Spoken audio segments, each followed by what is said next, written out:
elewa na anaanza kurespond. Hatua ya tatu, uses words. Kwa hiyo anaanza kutumia yale maneno aliyoyasikia.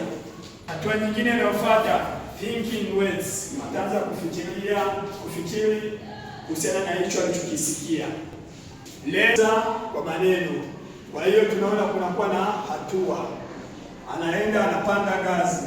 Anapanda kutoka nyumbani kwa baba.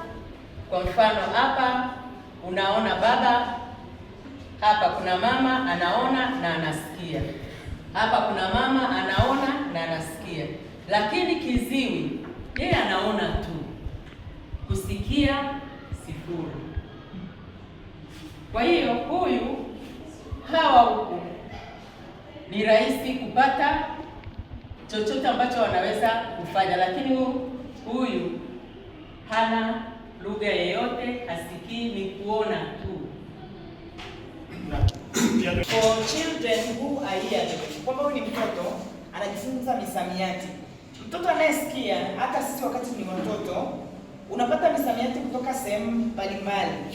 Anaweza kaenda kanisani akakutana na neno labda Yesu, akaenda labda akasikia kwenye redio neno corona. Kwa unajikuta mtoto anayesikia anapata misamiati mingi kutoka sehemu tofauti na kiziwi, ambaye atakuja shuleni mwalimu aanze kumfundisha kitu, yani ndo aanze na hicho mwalimu anachomfundisha ndo anachotembea nacho. Kwa hiyo hii ni exposure ya namna ya kupata misamiati, sio lugha, misamiati. Kwa hiyo utakuta mtoto anayesikia ana misamiati mingi sana. Kusoma, mtoto mdogo anajifunzaje kusoma? Atadecode, akisha decode atafanya linguistic comprehension. Akishafanya linguistic comprehension atafanya reading comprehension. Kivipi? Kwenye decode atakuwa anavunja neno. Kwa mfano, mtoto unamfundisha neno mtoto, atalidecode vipi?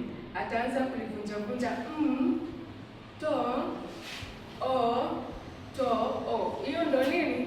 Hiyo ndo decoding. Akisha livunja hivyo, akaweza kulisoma kwa mtoto, anakuwa ameshapata kulijua lile neno kwamba ni nini, ni mtoto. Inakuwa ni nini? Linguistic comprehension, kulifahamu na kulielewa lile neno alilodecode.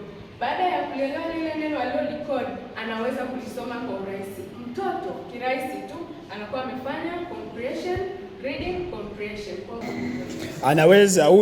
Anaweza kasaidika kwa kutumia vifaa saidizi, ndio utaweza kumsaidia, na pia anahitaji lugha ya alama kama njia ya